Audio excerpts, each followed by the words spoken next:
সকলে কেমন আছো? আমার চ্যানেলের নতুন একটি ব্লগে সকলকে অনেক স্বাগত জানাই। তো আজকের ব্লগটা এখান থেকে শুরু করছি। সকলকে গুড ইভিনিং।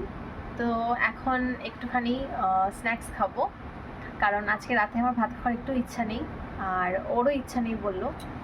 তো চলো কী কী খাবার এনেছি তোমাদেরকে সেটাই দেখাবো। মিয়ামোর থেকে জোম্যাটোতে অর্ডার দিয়েছিলাম কিছু স্ন্যাক্স, আর একটা পেস্ট্রিও বোধহয় আছে।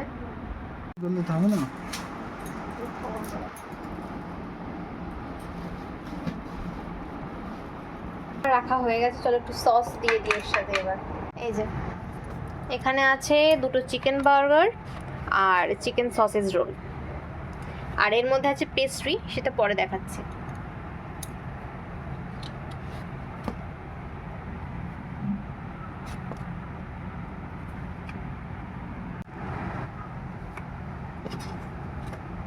কারা কারা বার্গার এবং চিকেন সসেজ রোল পেস্ট্রিজ খেতে, মিয়ামোরের স্ন্যাক্স খেতে পছন্দ করো অবশ্যই কমেন্টে বলো।